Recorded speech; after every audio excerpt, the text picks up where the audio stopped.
Bonjour Luc Baudin. Bonjour Ambre, merci de cette belle invitation et merci d'être là pour parler d'un sujet que j'affectionne. Eh ben, merci à toi. Je suis extrêmement touchée et honorée de te recevoir sur ma chaîne pour parler de ton magnifique livre, voilà, que je montre Hmm. à tout le monde.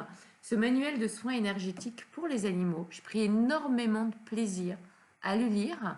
Tu as écrit énormément d'ouvrages déjà sur ce sujet, déjà. Alors, sans tous les nommer parce qu'on n'en finirait pas.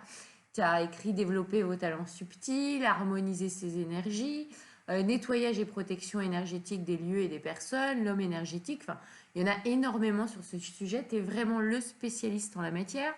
Tu es ancien médecin, diplômé en cancérologie clinique, spécialiste en soins énergétiques, en thérapie manuelle. Alors, je vais être un peu indiscrète. Est-ce que je peux te demander qu'est-ce qui t'a fait passer de la médecine conventionnelle aux médecines alternatives et plus précisément dans ce qui nous réunit aujourd'hui, vraiment aux médecines énergétiques?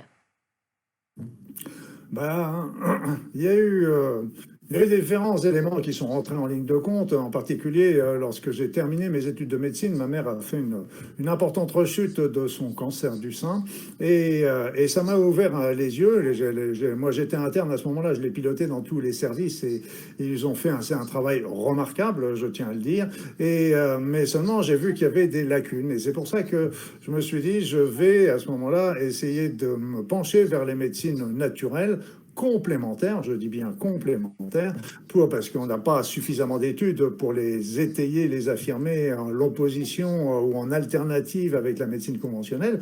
Et donc, c'est là que j'ai commencé à développer un certain nombre d'éléments de phytothérapie, aromato, etc., nutrition, micronutrition. Donc, je ne vais pas faire la liste, c'est sans intérêt. Mais j'ai fait tout ça. Après ça, je me suis intéressé beaucoup à la pensée, à le pouvoir de la pensée sur le corps, avec le stress, avec la pensée positive, la visualisation, les groupes de prière. Je me suis intéressé après aussi à beaucoup de patients qui avaient des NDE et j'avais le plaisir qu'ils me racontent. Donc tout ça, c'était un cheminement qui a été fait sans le savoir, sans le vouloir même. Je suivais un petit peu mon intuition. Et puis, il y a un autre élément qui était derrière, et ça, je l'ai découvert il y a une dizaine d'années, en fait, parce que je l'avais complètement occulté, c'est que quand j'étais gamin, j'étais admiratif devant les personnes qui étaient capables de soulager les personnes, le malade, simplement avec les mains. Et en fait, ça a été un fil d'Ariane aussi derrière qui m'a poussé un petit peu. J'avais beaucoup de rebouteux, de Ouais. guérisseurs, de magnétiseurs dans mes. Puis j'ai beaucoup voyagé, j'ai vu rencontrer plein de gens superbes un peu partout. Et c'est là que je me suis mis à me passionner pour les soins énergétiques et la médecine D'accord. naturelle. Passionnant. Alors justement, dans ton livre, tu dis qu'on n'a pas besoin de prédispositions particulières pour soigner, pour faire des soins énergétiques. Dans Minority, tu dis que tu avais beaucoup de rebouteux, c'est vrai qu'on les appelait comme ça. Mon père avait ce que je crois être un don de Hmm. alors lui, sa spécialité, c'était vraiment tout ce qui était zona, inflammation, tu vois, les brûlures. Et aujourd'hui, ben, c'est vrai que tu n'es pas le premier ni le dernier à dire qu'on peut tous soigner, qu'on a tous cette possibilité-là. La médecine quantique nous montre quand même à 99,999% on est de l'énergie et qu'en se mettant en canal, on peut le faire. Et en même temps, on ne peut pas s'empêcher quand même de constater que tu as des gens qui sont spécialisés dans les brûlures, d'autres sur d'autres pathologies. Alors, j'aimerais ton avis sur cette question. C'est très simple. C'est que autrefois, c'est sûr, il fallait le don. Ça, c'est clair. Après ça, aujourd'hui, les choses ont changé. Les choses ont changé parce qu'il y a des nouvelles énergies qui arrivent, le niveau vibratoire de chacun ouvre, s'élève, la conscience s'ouvre, si bien que tout le monde est capable de réaliser, a des talents de magnétisme, tout le monde a des possibilités de faire, par exemple, la prière du feu, etc., pour soulager les patients, etc. Mais c'est comme partout. On peut tous apprendre à jouer du piano, Ouais, mais on ne sera pas tous des Mozart. Et donc, d'accord. il y a toujours des personnes qui auront plus de capacité ou aussi plus d'attirance vers telle ou telle pathologie. Il y en a qui seront plus vers les états dépressifs, d'autres c'est pour le zona, pour les douleurs, etc. Chacun a sa spécialité, je dirais, quelque part, mais d'une manière générale, et c'est le but du livre d'ailleurs, c'était que tout le monde puisse apprendre et réaliser des soins énergétiques sur les animaux. Génial. Merci. cette précision. Alors, quand tu abordes la conscience animale, justement, tu dis que la conscience s'expand. Tu précises qu'il y a beaucoup d'animaux comme les chats, les chiens, etc., qui ont le même nombre de chakras que les hommes. Qui développent un petit peu en expliquant que parce qu'ils ont le même nombre de chakras que les hommes, ils ont le même niveau de conscience. Oui, ça m'a beaucoup troublé, cette affaire-là. Ça m'a beaucoup troublé. C'est un des éléments qui a été détonateur, d'ailleurs, avec d'autres expériences que j'ai eues avec des animaux. Ça m'a beaucoup troublé parce que je pensais prétentieusement, comme on nous l'apprend, que l'homme est the best. C'est Ouais, le tout à fait. roi de la nature, c'est lui la nature doit se plier à ses ordres, que les animaux doivent se plier à ses ordres. Et en fait, quand j'ai commencé à regarder, étudier, parce qu'on m'a beaucoup poussé aussi vers les soins animaux, parce que c'était que moi j'étais dans les soins humains, on me disait oui mais tes soins, est-ce qu'ils peuvent être avec les animaux, etc. Donc j'ai commencé à me pencher un petit peu dans la littérature et je me suis aperçu qu'il y avait le même nombre de chakras sur les animaux. Alors on peut peut-être faire, j'ai pas regardé les chakras des vers de terre et des fourmis, mais quoique il serait peut-être intéressant que je m'y penche, un jour ce sera intéressant. Et le fait est que les animaux qu'on va dire dits supérieurs, un peu comme les chevaux, Ouais. etc., et les chiens, les chats, etc. Mais il faut bien penser que les poissons qu'on dénigre toujours ont aussi, on découvre qu'ils ont aussi des événements, des éléments qui sont beaucoup plus performants qu'on veut bien le croire. Ah donc, chaque chakra correspond à un niveau de conscience. Donc, ça veut dire que les animaux qui ont les mêmes chakras, le même nombre de chakras que nous, ont un niveau de conscience élevé. Ils n'ont pas la même conscience que nous. Ils ont une conscience différente, un raisonnement différent, une approche différente de la réalité. Ils voient des choses que nous, on ne voit pas et inversement. Et donc, ce niveau de conscience doit nous rendre responsables parce qu'on ne faut pas faire, on va pas faire n'importe quoi sur les autres êtres humains, c'est évident. Et c'est Bien sûr. pareil pour les animaux. Voilà. D'accord, super. Merci pour cette réponse très complète. Alors, tu as aussi des capacités télépathiques des animaux. Je crois que tu expliques que tu as eu une expérience très très belle en Polynésie avec des poissons. Euh, Partage un petit peu ça. Est-ce que tu crois que parce que les animaux n'ont pas l'usage de la langue comme nous, ils vont être plus intuitifs avec cette expansion de conscience auquel on bénéficie et on participe, hein, je dirais, tous les jours. Ce qu'il faut comprendre, c'est que les animaux bénéficient aussi de cette expansion de conscience, tout comme les êtres humains, de la même manière. Et quand on observe bien les animaux aujourd'hui, on s'aperçoit qu'ils n'ont plus le même comportement qu'ils pouvaient avoir il y a 20, 30 ou 40 ans. Je donne un petit exemple classique. Ouais. C'est que quand deux chiens se rassemblent, se retrouvent dans la rue, par exemple. Autrefois, ils se reniflaient l'arrière-train sans arrêt. Aujourd'hui, ils se reniflent l'arrière-train pour se présenter, je dirais. Et puis après, c'est comme s'ils étaient en train de discuter, d'échanger entre eux. Il y a d'autres. Et c'est les animaux. J'ai véritablement compris, quand j'étais en Polynésie, avec les poissons, combien ils étaient aussi.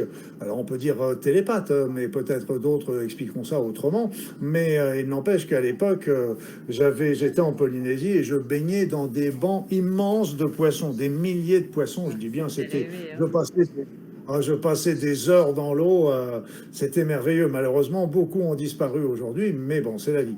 Et, le, et là, j'étais là, je baignais, ils étaient là autour de moi, je regardais tous ces espèces de poissons qui étaient tous différents de couleur. Et puis d'un seul coup, plus personne. Plus personne. Ils avaient tous disparu. Et là, je me dis, mais qu'est-ce qui se passe? Et peut-être, allez, 15, 20, 30 secondes plus tard, je voyais un chasseur sous-marin avec son fusil sous-marin et qui passait. Et donc, tous les poissons se cachaient parce qu'ils avaient Incroyable. senti à l'avance, visiblement, d'une manière ou d'une autre. Et puis, dès qu'il était reparti, ben, il ressortait et la vie reprenait. Donc, Incroyable. il y avait quelque chose qui se passait et qui m'a fait comprendre aussi comment. Et c'est pour ça, d'ailleurs, dans les soins, c'est une des principaux, un des premiers éléments qu'il y a, c'est notre intention, notre pensée, notre communication bienveillante avec l'animal qu'on va soigner, qui est primordiale en premier lieu. D'accord. Incroyable.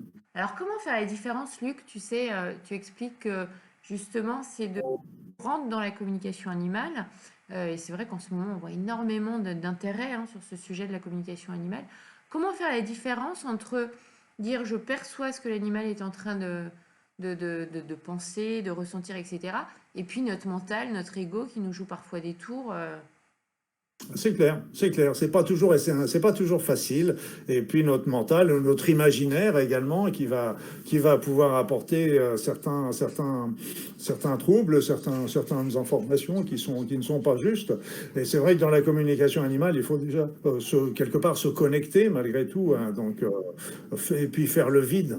Et à ce moment-là, accepter que tout ce qui va arriver comme impression, que ce soit une impression visuelle, que ce soit une image, que ce soit une sensation dans le corps, que ce soit une émotion souvent, eh bien à ce moment-là viendrait de l'animal. Et à ce moment-là, on peut commencer à faire un échange. On va le savoir très vite en posant. On ne peut pas. La communication animale ne passe pas par le verbe, par la parole. Il passe par la pensée, il passe par les images, il passe par et donc les intuitions, les ressentis. C'est comme ça que. Mais c'est vrai que c'est au départ, on se dit, allez, on a encore fumé la moquette. C'est pas mon chat qui me parle, c'est mon mental et c'est normal. Et c'est bien d'ailleurs. Il faut garder le cerveau gauche qui est le sens critique. Il faut toujours rester critique. Mais c'est vrai qu'au fur et à mesure, si on développe cette capacité, au fur et à mesure, ça devient, on finit par avoir des preuves, on finit par avoir confiance et puis ça se fait de plus en plus facilement.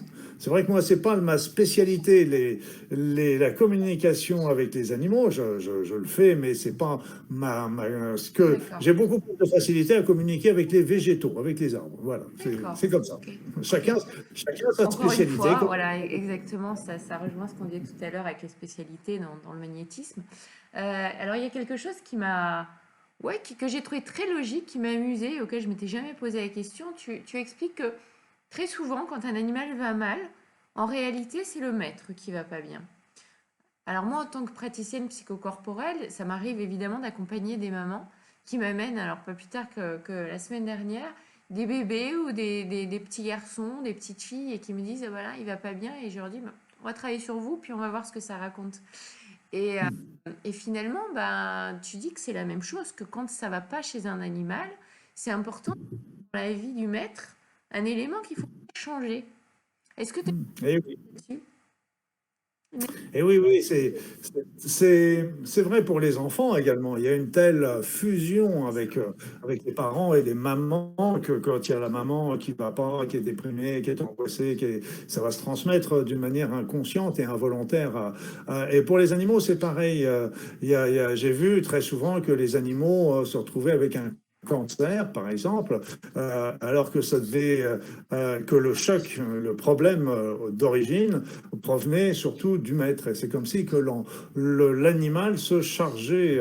Et c'est pour ça que quand il y a des problèmes qui perdurent, chez les animaux de compagnie en particulier, C'est ça. je dis toujours au maître, regardez un petit peu vous, dans votre vie, et il serait peut-être intéressant de solutionner les problèmes que vous traversez pour ce qui aura des répercussions sur l'animal. Donc c'est pas le cas le plus fréquent, on est bien d'accord, mais faut y penser parce que nous sommes tellement fusionnels avec nos animaux de compagnie que je suis même impressionné par cette fusion qu'il peut y avoir parce Hmm. elle est presque supérieure. Moi, je vois ça au travers des mails que je recevais là maintenant.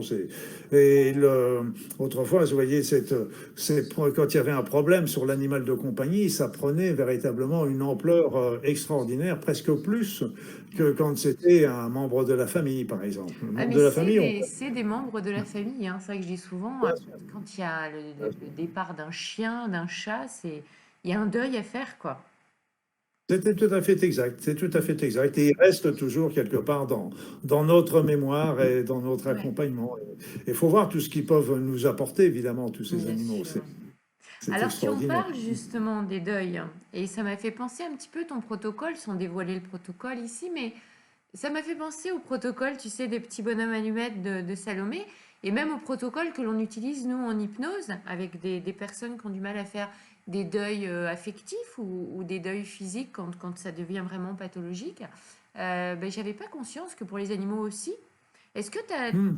ça t'arrive de... Alors, comment tu t'y prends, tu le dévoiles dans le livre, mais est-ce que ça t'est arrivé justement de participer, de faciliter un deuil avec un maître et l'animal pour expliquer à l'animal que bah oui, le maître il est parti et pour l'aider à digérer ce deuil. Bah oui, parce qu'on est toujours fusionnel. On a tous l'image de ce chien qui est couché sur la tombe Ouais. de son maître et qui ne se nourrit plus et qui, en fin de compte, va décéder quelques jours ou quelques semaines plus tard. Voilà, c'est et donc faut savoir que c'est les animaux aussi ont une conscience, comme on le disait, qui est très évoluée et donc ça n'empêche qu'ils sont aussi dans la souffrance, même si on croit, par exemple, à une vie dans l'au-delà. Il y a un Dieu qui serait, qui est un divin qui serait bon, etc., un divin d'amour. Ça n'empêche que les personnes qui nous partent ou les animaux qui partent, ça nous fait un vide extraordinaire. Et donc, oui, tout à fait. Ben, c'est de toute façon le protocole que j'indique dans le soin fonctionne pour les problèmes autant d'ordre psychologique, je dirais, et que pour les problèmes physiques. Et donc, D'accord. oui, on peut travailler, on travaille dessus pour accompagner l'animal. Mais comme on le sait, c'est un travail de plus longue haleine parce que bah, quand on est dans la maison et que le maître n'y est plus, ça fait un grand vide, évidemment. Bien sûr. Faut accepter qu'il y a une nouvelle vie qui commence et c'est pas toujours simple. Alors, ce qui m'a fasciné dans ton livre, à un moment donné, tu dis que tu as été explorer, tu me dis si les mots sont pas exacts, hein, l'esprit de ta chienne, et tu dis je déconseille à quiconque de le faire. Est-ce que Oui. tu développes pas trop? Est-ce que moi je peux te demander de développer un peu? Parce que ça m'a vraiment fasciné. Tu vois, moi voilà, j'ai participé à beaucoup de cérémonies d'ayahuasca dans mes années en Équateur. Et c'est vrai que plante, tu peux aller faire ce genre d'expérience avec les végétaux, etc. Pourquoi tu déconseilles de le faire? Alors, bah, c'est très simple. C'est une vieille chienne que j'avais adoptée, qui était une ancienne de la SPA, qui avait beaucoup souffert, et son travail principal de la journée était de dormir. Il paraît que c'était une race pour les gardiens du feu. Ah bah, elle gardait bien le feu, il n'y a pas de souci, pas de problème. Et puis, avec ces notions de conscience dont je parlais tout à l'heure, je me suis dit, tiens, je vais aller visiter l'esprit de ma chienne. Et donc, je lui ai demandé l'autorisation. Elle a ouvert vaguement une paupière, et donc ça, c'était un signe positif, et me voilà parti. Je me suis projeté, que tout comme on peut se projeter avec les voyages chamaniques. Moi, j'ai fait beaucoup de chamanisme sans petites plantes, des choses comme ça, mais on peut le faire d'une manière tout à fait simple. Et donc, je me suis retrouvé dans un monde complètement inconnu. Complètement inconnu, c'est-à-dire que elle voyait les choses, mais différemment. Elle entendait les choses, mais différemment. Elle ressentait les choses, mais différemment. Elle avait des concepts, elle avait des raisonnements qui étaient différents complètement du mien. J'étais complètement dans un autre monde. Et là, c'est là que j'ai pas eu très souvent peur dans ma vie, mais là, j'ai eu peur parce que j'étais dans son cerveau, dans son esprit, et je me suis dit, mais pourvu que je puisse revenir. C'est le même Hmm. avec le voyage chamanique. On va faire Ouais, le voyage dans le monde des esprits, mais on est accompagné par un tout à animal fait. totem, etc. Il y a le chaman qui bat du tambour pour nous Ouais. ramener également. Et donc là, on est accompagné. Mais là, j'étais tout seul. Mais ma brave chienne m'a laissé repartir sans problème et ça s'est fait. Mais c'est pour ça que j'insiste pour le fait que j'ai demandé son autorisation avant de le faire. Je ne Ouais, suis bien pas sûr. Ouais, sauté dessus non plus ouais. comme ça. Et je n'ai jamais refait avec aucun animal parce que bon, j'avais l'information que j'avais, qu'elle avait un niveau de conscience important et qu'elle voyait les choses différemment, des raisonnements différents. C'est pour ça d'ailleurs que dans la communication animale, on peut pas, les mots n'ont pas bien sûr les animaux domestiques, j'allais dire, mais enfin, de compagnie comprennent nos mots, comprennent certaines de nos phrases, mais la plupart, ils comprennent tout simplement nos intentions, nos images, tout ce qui est ailleurs, sur un autre niveau. Ouais, bien sûr. Incroyable. C'est hyper passionnant, vraiment. Alors, je voulais que tu développes, je crois que tu dis développes moins dans les livres et j'ai pas forcément retrouvé que quand on se fait morte par un chien, ça peut avoir des conséquences dramatiques, on le sait. Ouais. Et à l'inverse, c'est vrai on sait aussi que quand tu as une plaie, ben, ça peut cicatriser quand tu proposes à l'animal de te lécher cette plaie. Je me suis dit, mais c'est vrai que j'y avais jamais pensé. Alors, comment expliquer cette différence? Ah oui, c'était très très troublant parce que c'est vrai que moi quand j'étais médecin, une personne qui était mordu par un chien, par un chat, etc. Donc c'était une morsure qui était plus ou moins profonde et on savait qu'il y avait de grandes chances, mis à part le problème de rage, mais qu'il y avait des grandes chances que cette plaie se surinfecte. Mhm. Et souvent même on ne les refermait pas parce que justement s'il y avait une infection, il fallait plutôt Ça que ça sorte. sorte plutôt que de l'enfermer. Et puis donc j'étais resté toujours sur cette notion-là. On se disait oui, il y a des tas de bactéries dans les bouches des animaux et ils les transmettent comme ça à travers notre peau, qui est notre barrière sur nous et qui ça provoque l'inflammation. Et j'ai eu un ami qui avait eu qui s'était fait des tatouages bêtement, mais fallait voir les tatouages quand il était jeune et donc il voulait les supprimer parce que bref et donc il les a fait supprimer, mais la cicatrisation s'est très mal passée. Donc il a D'accord. été soigné, pensé, etc. Et ça ne se cicatrisait pas. Ça s'est mis à cicatriser véritablement quand son chien, tous les soirs, lui léchait les plaies. Donc, pourquoi? Moi, je pense qu'il y a toujours une question d'intention, hein, tout Ouais. simplement dans tout ça. Il y a toujours une question d'intention. Et là, on est On peut vraiment dans faire la le meilleur. polarité, quoi. Oui, oui, oui, parce que le premier c'était l'agression, le deuxième, c'était vouloir soigner Ouais, son maître, aider son maître. c'est Donc tout magnifique. était dans la. Et oui, et pourtant, il était la même bouche, c'était la même salive enfin, que les autres chiens, Ouais, etc. Mais bon, ouais, ouais. voilà. Non, non, Incroyable. l'observation est très intéressante justement Ouais, quand tout à on fait. regarde un petit peu tous ces phénomènes. On se dit oui, c'est un peu comme les chevaux, hein. Moi, je suis toujours admiratif par ces chevaux qui sont si puissants et qui subissent les fers, le mort, la selle, le port de charge, et je veux dire, alors qu'ils auraient qu'un claquement de doigts à faire pour nous mettre à bas et donc c'est pour ça que cette conscience animale est très chargée d'altruisme et ça ils ont certainement moi je pense qu'ils ont une mission de vie également comme on peut l'avoir et d'accompagnement, d'aide aux êtres qui vont le recevoir et certainement à beaucoup plus autour de nous, hein. Mais écoute, merci, merci, merci pour toutes ces informations très précieuses. Je remonte ton livre. Avant qu'on se quitte, je voulais savoir un petit peu si tu avais beaucoup de demandes en termes de soins. Comment tu travailles aujourd'hui? Est-ce que tu fais beaucoup de énergétique plutôt pour les hommes, les animaux? Est-ce que tu animes plus des conférences, des formations? Est-ce que sur l'écriture? T'en es où dans tes actus? Bah déjà, je ne fais plus aucun soin. Aucun D'accord. soin, ni en tant qu'ancien, je suis un ancien médecin, je fais plus évidemment de consultation médicale, je fais pas de soins énergétiques non plus. Par contre, mon idée, c'est un peu comme au travers de ce livre, c'est de transmettre. Transmettre. Transmettre mes expériences, parce que bon, après, ce livre donne mes expériences, donne les résultats que j'ai pu obtenir avec les animaux, mais c'est jamais un objet fini, c'est qu'il va continuer. Moi, sur les êtres humains, c'est pareil. Les soins que je pouvais prodiguer il y a 20 ou 30 ans, bah, ils ont beaucoup, beaucoup évolué aujourd'hui. Et ce qui est intéressant, et c'est ça qui est chouette avec les soins énergétiques aujourd'hui, c'est qu'ils sont de plus en plus faciles et simples à réaliser par rapport à ce qu'ils étaient autrefois. Et donc, là, moi, autrefois, il y a bien longtemps, parce que j'étais médecin, donc j'étais véritablement médecin, et, euh, et donc, je voulais faire un centre de soins pour les personnes malades, atteintes de cancer, etc.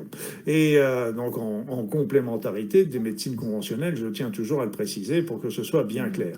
Et puis, j'ai jamais réussi à trouver le financement. Et une belle nuit, je ne sais pas pourquoi que c'était la nuit, mais enfin, aussi la nuit encore, on peut Ouais. recevoir, mais c'était en anglais surtout, c'était en Ah, anglais. Alors bon, d'accord. je parle un peu anglais, je prends un brin que je parle anglais, mais un peu comme une vache espagnole. J'ai toujours trouvé ça très. Et c'était do it yourself. C'est-à-dire qu'au lieu de faire dans un soin, dans un centre ou dans un hôpital, on fait pour les personnes.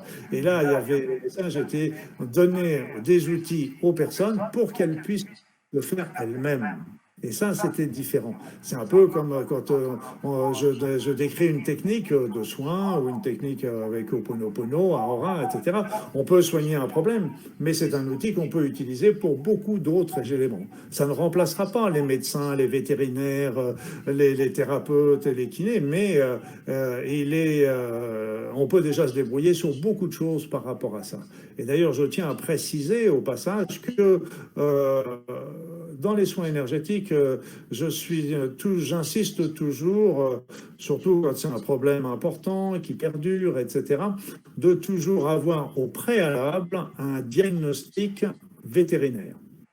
Parce que ce qui peut se faire, c'est, moi je le vois, je l'ai vu longtemps en médecine, c'est qu'avec les soins, on peut améliorer les choses. On peut les soulager, on peut les faire disparaître, voire peut-être, mais seulement on n'a pas forcément soigné le fond parce qu'on ne la connaît pas, on n'a pas été, ne connaissant pas le diagnostic, on n'a pas forcément été jusqu'au fond des choses. Et le risque est toujours que la maladie continue de perdurer à bas bruit et à ce moment-là ressorte, mais d'une manière plus virulente un peu plus tard. Donc il est toujours important d'avoir un avis dans les choses importantes avant de faire quoi que ce soit. Mais Bien autrement, sûr. on peut amener...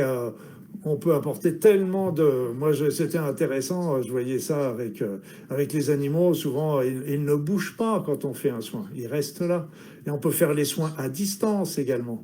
Moi, j'avais une chatte comme ça qui venait de temps en temps à la maison, qui n'était pas la chatte de la maison, mais à moitié.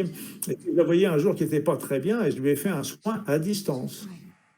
Je l'ai revue le lendemain, elle est venue à la maison, et le lendemain, elle ne m'a pas quitté de la journée. Elle avait senti Magnifique. ce que j'avais Ouais, fait, ouais. ce que j'avais fait pour elle. Ce qui est plus Donc rare chez c'est, les chats, comparé aux chiens qui, eux, sont vraiment très fusionnels avec. ah oui, bah, les chats sont, c'est une espèce très particulière. Donc, comme on dit souvent, ils sont montés à l'envers. C'est-à-dire qu'ils sont capables de pomper les mauvaises énergies de leur maître. Tout à fait. Et il y a Et beaucoup des de lieux, personnes, d'ailleurs. et Et les des lieux lieux. aussi. Ouais, ouais, bien sûr. Ils vont se coucher sur des endroits qui sont perturbateurs pour Ouais, les êtres humains. Donc, tout à fait. ils viennent, mais ils viennent pas systématiquement. Il y a des fois, c'est pour un ronron, pour un câlin, et des choses comme ça. Ils viennent pas pour. Mhm. Mais autrement, les animaux peuvent véritablement, ils viennent sur nous et ils vont pomper. Alors, c'est pour ça que quand j'avais des chats, j'en ai plus là actuellement, mais alors, il y en a qui circulent dans le quartier, il n'y a pas de souci. Mais il y avait les chats, je disais en riant à mon épouse, je suis si malade que ça pour que le chat vienne se coucher. Mais C'est c'était pour un fascinant. câlin. Et il Ouais, m'aidait beaucoup dans les écritures, ce chat, parce il venait se coucher sur l'ordinateur, comme tous les chats. Alors, comme je le tous les mettais à chats. côté, et voilà. Et comme de temps en temps, il s'étire et nonchalamment, il va toucher quelques touches qui vont effacer tout ce qu'on est en train de faire. Voilà. Et là, du coup, dans tes actus, donc quand tu dis donc maintenant tu transmets via les livres. Et est-ce que tu animes des conférences? Tu formes pas des gens via Alors, l'école ou... là je fais des formations en ligne, plusieurs D'accord, formations en ligne, et sont en particulier là pour les humains. Et pour le moment, j'ai arrêté mes formations de soins énergétiques parce que justement, il fallait que que je les remixe parce qu'il y a beaucoup de choses qui ont évolué, rechangé, les remettre à jour. J'avais besoin de souffler un petit peu par rapport à ça. Je suis très actif sur les réseaux sociaux et en particulier sur YouTube. Et si vous êtes curieux, il y a un soin, je fais des soins énergétiques intemporels pour les humains toutes les semaines. D'ailleurs, il y a les animaux qui viennent, on me décrit souvent que les animaux viennent et se couchent et participent. Donc, il y avait même une femme que je connais, elle était dans une écurie, il y avait les chevaux qui étaient venus pour regarder ce qui se passait. Et il y a un soin énergétique spécial que j'ai réalisé pour faire un soin sur les animaux. Donc, si ça vous fantastique. intéresse, Oui, tu vas me euh, donner tous les liens, effectivement. Je vais mettre les liens de formation en ligne en la description de voilà. cette vidéo. Donc, Et puis, c'est plus l'écriture. Je fais un peu de conférences à droite, à gauche. J'essaie de me disperser un petit peu à ouais. droite, à gauche pour aller partout. Mais c'est vrai qu'on ne peut pas aller non plus partout. Donc, c'est une activité à temps plein, je peux dire. Bon, bah, fantastique. Eh ben, un grand merci encore à toi. Merci à Isabelle Laurent, particulièrement aux éditions Très Daniel, qui a facilité cette interview. Et donc, ton éditeur sur ce super manuel de soins pour animaux. Et puis, ben, je te souhaite plein de succès, une très très belle continuation, beaucoup de succès à ce livre et à tout ce que tu fais pour les hommes, pour les animaux, pour élever la conscience, pour y participer. Merci, merci, merci Ambre. Et puis toi aussi, je sais que tu débutes ta chaîne YouTube et Sur la tout ce partie beau projet interview, ouais. voilà, qui est très important à diffuser, parce que c'est la diffusion qui est importante dans ce monde actuel. Et mon propos, et que je fais par rapport à mon site, par rapport à tout ça, mon propos est toujours de donner de l'espoir, parce que la lumière est toujours au bout du chemin. Et il y a toujours une phrase que je crois que c'était sorti de l'Apocalypse de Saint Jean, je crois, hein, j'en suis pas sûr, mais c'était une phrase du genre et la lumière brillait dans l'obscurité, et l'obscurité n'a pas réussi à l'éteindre. Donc voilà. Donc, Magnifique. Un grand merci, Luc. Plein de succès. Et puis, j'espère à bientôt. Au revoir. merci Ambre. Belle À journée. bientôt. Ouais.